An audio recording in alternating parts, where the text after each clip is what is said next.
जंतर मंतरवर झालेलं आंदोलन म्हणजे केवळ सत्ताधारी पक्षाचं अपयश नव्हतं, तर विरोधी पक्षांच्या डोळ्यात घातलेलं अंजन सुद्धा होतं। आता या ठिकाणी मला केंद्रीय आणि त्याचबरोबर महाराष्ट्रातल्या विरोधी पक्षांबद्दल सुद्धा बोलायचंय। आणि त्याचं कारण असं आहे की श्रेयवादाच्या अपेक्षेने दिलेला जो पाठिंबा आहे तो समर्थनार्थ नाहीच आहे। पण त्याचबरोबर आंतरराष्ट्रीय माध्यमांनी या आंदोलनाचं ज्या प्रकारे वृत्तांकन केलंय ते बघून भारतीय माणसाला लाज वाटेल। आणि म्हणूनच आज एक पत्रकार म्हणून या भूमिकेतनं जरा बाजूला पडून एक सामान्य माणसाच्या नजरेतनं हे विश्लेषण मी केलंय। बघा, हे केवळ एका मागणीसाठी मर्यादित नव्हतं, ते भारतातल्या सत्ताधारी संस्था आणि राजकीय विरोधक यांच्यातल्या संवादाच्या दरीचं विश्लेषण आहे। एक महत्त्वाचं उदाहरण आपण ह्याला म्हणू शकतो।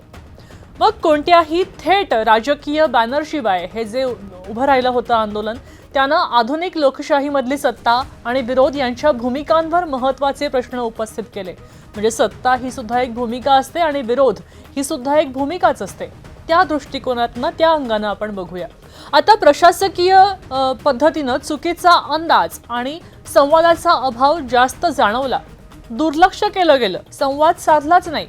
सुरुवातीच्या टप्प्यामध्ये प्रशासनानं धडधडीत दुर्लक्ष केलं, राजकीय व्यवस्थेनं गांभीर्यानं घेतलं नाही आणि संवाद साधला नाही। म्हणूनच हा जो असंतोष आहे तो जास्त गडद होत गेला। प्रशासकीय बळाचाही वापर झाला, मग परिस्थिती हाताबाहेर जातीये हे पाहिलं, लाठीचार्ज झाला, पॅलेट गनचा वापर झाला, आंदोलकांवर गुन्हे दाखल झाले। यासारख्या प्रशासकीय उपायांमुळे असंतोषाला राष्ट्रीय स्तरावर प्रसिद्धीही मिळाली। मग अजून एक प्रकारे सुरू होतं ते म्हणजे युद्ध, ते म्हणजे सोशल मीडियावर, फेसबुकवर किंवा व्हॉट्सॲपवर सुरू होतं। डिजिटल नरेटिव्हची मर्यादा होती। सोशल मीडियाच्या माध्यमातून आंदोलनाचे स्वरूप आणि हेतू बदलायचेही प्रयत्न झाले, पण प्रत्यक्ष मैदानी परिस्थितीपुढे हे प्रयत्न अपुरे होते। बघा, हे जे सरकार आहे ना सध्या स्थापन असलेलं केंद्रातलं, ते अल्पमताचं सरकार आहे आणि अल्पमताच्या सरकारपुढे काही आव्हानं असतात। अशा राजकीय परिस्थितीमध्ये प्रशासनाकडनं अधिक लवचिकतेची आणि अधिक संयमाची भूमिका घ्यायची गरज असते। मात्र प्रशासकीय बेफिकिरीमुळे अखेर व्यापक जनक्षोभ उसळला आणि ते सगळं झाल्यावरच सरकारलाही लवचिक भूमिका घ्यावी लागली। इथे आता महत्त्वाचं आहे ते म्हणजे विरोधी पक्षांची भूमिका काय होती। मग मी केंद्रीय विरोधी पक्ष पण पाहते आणि महाराष्ट्रीयन पण पाहते, कारण दिपके हा महाराष्ट्रात नाही येतो। मग संस्थात्मक पाठबळाचा अभाव दिसला। बघा, कसं असतं ना की विरोधी पक्षांनी या आंदोलनाला पाठिंबा तर दिला, पण त्यांचं एक व्यापक आणि प्रभावी राजकीय चळवळीमध्ये रूपांतर व्हायला हवं होतं, ते झालं नाही। कारण फक्त गल्लीतली लढाई पॉलिसी बदलू शकत नाहीत, तर त्याचे पडसाद संसदेमध्ये उमटावे लागतात, अधिवेशनामध्ये उमटावे लागतात आणि त्यासाठी तुम्हाला सक्रिय राजकीय पाठबळाची गरज असते, ती नाही मिळाली। राहुल गांधी जर आपण विरोधी पक्षनेते बघितले केंद्रातले, तर त्यांनी मांडलेला जो विरोध होता तो प्रामुख्याने लाठीचार्ज आणि प्रशासकीय कारवाई विरोधात होता। तो या जेन्सीच्या म्हणजे सीजेपीच्या आंदोलनाला नव्हता, सिम्बॉलिक प्रोटेस्ट आपण या स्वरूपात तो बघितला। म्हणजे मूळ मुद्द्याला थेट धोरणात्मक चौकटीत आणण्याऐवजी त्याचा भर राजकीय संदेश देण्यावर अधिक दिसून आला। त्यांना थोडंसं स्टंट मारायचा होता।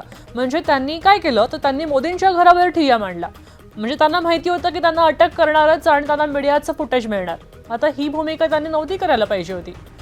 शरद पवार खरं तर पंतप्रधान पद त्यांना मिळू शकत होतं, इतके तालेवार ते नेते आहेत, ज्येष्ठ नेते आहेत।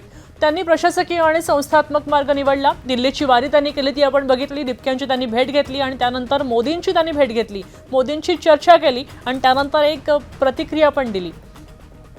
ही त्यांची पारंपरिक मुत्सद्दी कार्यपद्धती होती। पण यामुळे आंदोलनाला अगदी जो आपण संघर्ष म्हणतो तो रस्त्यावरचा संघर्ष होता, त्याला राजकीय गती जी मिळायला हवी होती ती नाही मिळाली, ती कुठल्याच महाराष्ट्रीयन पक्षाने मिळवून दिली नाही। आता आपण ठाकरे बंधूंचा विचार करतो, म्हणजे महाराष्ट्रामध्ये ठाकरे बंधूंनी पहिल्यापासूनच पाठिंबा दिला। बरं, मी पहिल्यापासून म्हणते म्हणजे डे 1 पासून नव्हता तो पाठिंबा। 18 दिवस सोनम वांगचुक यांचं उपोषण सुरू होतं। 18व्या दिवशी ठाकरे पहिल्यांदा बोलले, त्यांनी प्रेस घेतली, त्यानंतर राज ठाकरेंनी पोस्ट लिहिली। म्हणजे 18 दिवसांनंतर ठाकरे बंधूंनी दखल घेतली। अर्थात त्यांचं कौतुक करायलाच हवं, कारण कोणताही राजकीय पक्ष दखल घेत नसताना ठाकरेंनी पहिल्यांदा दखल घेतली आहे। पण महाराष्ट्रामध्ये स्थानिक स्तरावर मोर्चे काढले, प्रादेशिक पाठबळ निर्माण करायचा प्रयत्न केला। मात्र दिल्लीमध्ये केंद्र सरकारवर संयुक्त राजकीय दबाव आणण्यासाठी ज्या गोष्टी करणं आवश्यक होतं अपेक्षा ज्या त्यांना करता आल्या असत्या तर त्यांनी नाही केल्या. त्यांनी फक्त स्थानिक लेवलला मोर्चे काढले. राष्ट्रीय समन्वय ते साधू शकले नाहीत. प्रादेशिक संदर्भ बघू शकतो आपण, कारण अभिजित दिपके हे मूळचे महाराष्ट्रातले आहेत. आता प्रादेशिक अस्मिता आणि राष्ट्रीय राजकारण यांचा कसा संदर्भ असतो बघा. दिपके या मराठी तरुणांच्या त्याने सहभाग घेतला आंदोलनामध्ये आणि महाराष्ट्राच्या या आंदोलनाशी थेट संबंध जोडलाच गेला. म्हणजे आंतरराष्ट्रीय लेवलवर या आंदोलनाकडे महाराष्ट्रातून सुरू झालेलं आणि मग देशव्यापी बनलेलं असं आंदोलन म्हटलं जातंय. प्रादेशिक नेतृत्वाला या मुद्द्यानं राष्ट्रीय पातळीवरचं धोरणात्मक जो दबाव गट असतो त्याच्यामध्ये रूपांतर नाही करता आलं. मग काय झालं तर मग या असंतोषाचं विभाजन झालं. आज सामान्य जनतेमध्ये आणि तरुणांमध्ये साचलेला असंतोष एकत्र उफाळून आला आणि त्याला ठोस राजकीय पर्याय देण्याऐवजी विरोधकांमधले अंतर्गत राजकीय स्पर्धा होत्या त्या बाहेर आल्या. परस्पर विरोधी विधानं झाली आणि त्यामुळे मुख्य विषयावरनं लक्ष विचलित झालं गेलं. सोशल मीडियावर आपण त्यावेळी बघत होतोच की सोशल मीडियावर या आंदोलनाला नावं ठेवली गेली किंवा ते कसं चुकीचं आहे आणि ते मुळात तरुण नाहीतच किंवा त्यांची भाषा काय आहे हा संदर्भ नसलेला नरेटिव्ह एका वर्गाकडनं एका पक्षाकडनं सतत पेरला गेला, पण त्याचा काही उपयोग नाही झाला. आता हे आंदोलन मुळात होतं बिगर राजकीय. मग ह्याच्यामध्ये कोणत्याही राजकीय पक्षाचा थेट चेहरा नव्हता आणि हेच ते दाखवतं की नागरिकांचा पारंपरिक राजकीय प्रक्रियेवरचा विश्वास कमी होतोय. ही जी दडपशाही आहे, सत्ताधारी त्यांचा मार्ग निवडतात तर विरोधक या असंतोषाला बळी पडतात आणि राजकीय संधी म्हणून त्याच्याकडे पाहतात, अशी भावना निर्माण झाली. मग जंतर मंतरवर जेव्हा या घडामोडींनी हे स्पष्ट केलं की जेव्हा जे नॉन पॉलिटिकल आंदोलन होतं, जन आंदोलन झाली आणि ती उभी राहिली, तेव्हा सत्ताधाऱ्यांचा प्रशासकीय दृष्टिकोन आणि विरोधकांची केवळ प्रतिकात्मक उपस्थिती, आता या दोन्ही घटकांमुळे मूळ समस्या दीर्घकाळ अनिर्णितच राहतात. हे आंदोलन तुम्ही म्हटलं तर ते पुढे सुद्धा सुरूच राहणार आहे, हे थांबणार नाहीये, कारण ही फक्त सुरुवात आहे हे लक्षात घ्यायला हवं. हा जो असंतोष प्रत्येक घरामधल्या लहान मुलामध्ये होता तो आता या निमित्तानं जाहीर झाला. तुमच्या घरातली लहान मुलं तुम्ही बघितली असेल की दुकानात जात नाहीयेत किंवा त्यांना त्यांच्या मित्रांसोबत ते बोलत नाहीयेत, ते मोठ्याने बोलत नाहीत, ते भांडत नाहीत, ते आतताईपणा करत नाहीत.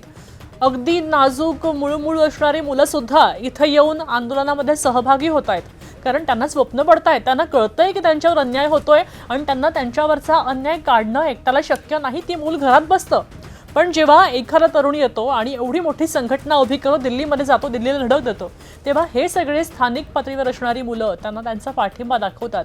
घरात न सांगता ते आपापल्या शहरामधल्या मोर्चामध्ये सहभागी होतात. ते कोणत्याही राजकीय पक्षाचं समर्थन करावं म्हणून नाही. हे जे आंदोलक होते, विद्यार्थी होते, म्हणजे त्यातले मोठे सोडून द्या, पण हे जे विद्यार्थी होते त्यांचं कोणत्याही राजकीय पक्षाला समर्थन नाहीये. त्यांच्यासाठी त्यांचे प्रश्न महत्त्वाचे आहेत. आता या सगळ्यातनं आपण हे समजून घ्यायला हवं की राजकीय क्षेत्रासाठी ही संधी होती, सत्ताधाऱ्यांसाठी संधी होती की आपण जे काही चुकीच्या मार्गावर चालतोय ते या निमित्तानं बरोबर चालायला हवं होतं. त्यात ते अपयशी ठरले आणि विरोधी पक्षनेते सुद्धा अपयशी ठरले, कारण एखाद्या सामाजिक प्रश्नाला पाठिंबा देणं ही गरज असते. तुम्ही काय करता आतापर्यंत? तुम्ही आपापसातल्या कुटाळक्या करता ना. विरोधी पक्ष तुम्ही जनक्षोभ जिथे आहे तिथं बोटच ठेवत नाही. तिथे जर बोट ठेवलं तर तुमचा विरोधाला अर्थ येणार आहे आणि तिथं तुम्हाला सत्ता मिळवून देणं शक्य होणार आहे. तेव्हा मी म्हणेन की या आंदोलनाच्या निमित्तानं सरकारचं अपयश दिसलंच, पण तेवढंच जास्त अपयश होतं ते विरोधी पक्षांचं.